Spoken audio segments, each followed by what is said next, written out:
Assalamualaikum everyone. Welcome back to my channel Alvis Kitchen. আশা করি আপনারা সবাই ভালো আছেন। আমি আজকে আপনাদের সঙ্গে শেয়ার করছি মিষ্টি আলুর খাট্টা। গরমে এই খাট্টা খেতে খুব ভালো লাগে। আশা করি এই রেসিপিটি আপনাদের খুব ভালো লাগবে। চলুন চলে যাই মূল রেসিপিতে। মিষ্টি আলুর খাট্টা বানানোর জন্য এখানে আমি কিছু মিষ্টি আলু নিয়ে নিয়েছি। এখন আমি এগুলোকে ছোট ছোট টুকরো করে কেটে নেব। আলুগুলোকে এরকম পিসেস করে কেটে নিয়েছি। এখন দিয়ে দিচ্ছি পরিমাণ মতো লবণ, দিয়ে দিচ্ছি 1 চামচ রসুন বাটা, দিয়ে দিচ্ছি 1 চামচ ধনিয়ার গুঁড়া, দিচ্ছি 1/2 চামচ জিরার গুঁড়া, দিচ্ছি 1/2 চামচ হলুদের গুঁড়ো এবং দিয়ে দিচ্ছি সামান্য চিলি ফ্লেক্স।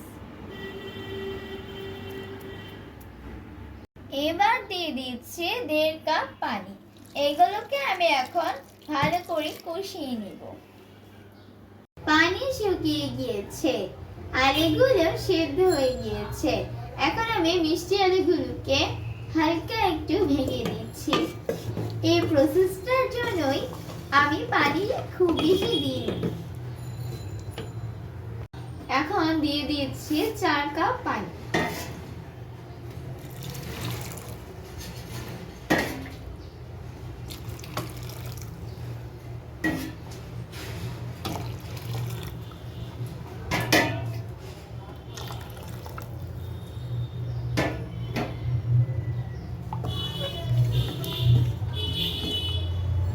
এবার দিচ্ছি তেঁতুলের কাঠ। এখানে আমি 6টি বড় সাইজের তেঁতুল গরম পানিতে গুলিয়ে তেঁতুলের কাঠ বানিয়ে রেখেছিলাম আগে থেকে। এখন দিয়ে দিচ্ছি।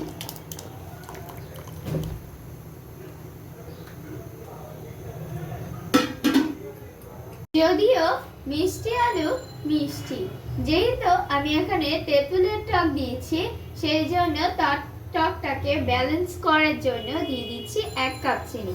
আপনারা চাইলে গুঁড়ো দিতে পারেন। 5 মিনিট আমি এটাকে রান্না করে নিব।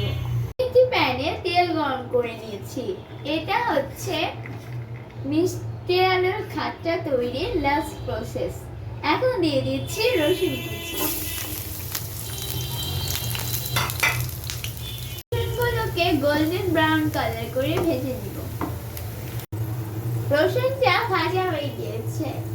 এবার ঢেলে দিচ্ছি খাট্টাতে।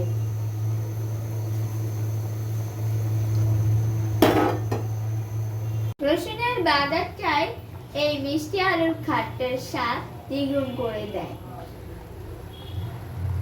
মিষ্টি সাথে রসুনের ফ্লেভার খেতে কি অসাধারণ লাগে।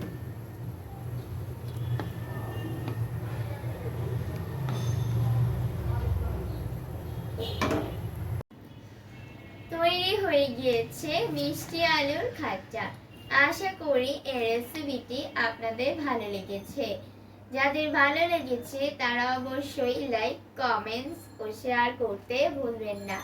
সেই সাথে আমার চ্যানেলটি সাবস্ক্রাইব করার অনুরোধ রইল। আজকে এ পর্যন্তই, আবার দেখা হবে। সেই পর্যন্ত সবাই ভালো থাকবেন। আল্লাহ হাফেজ।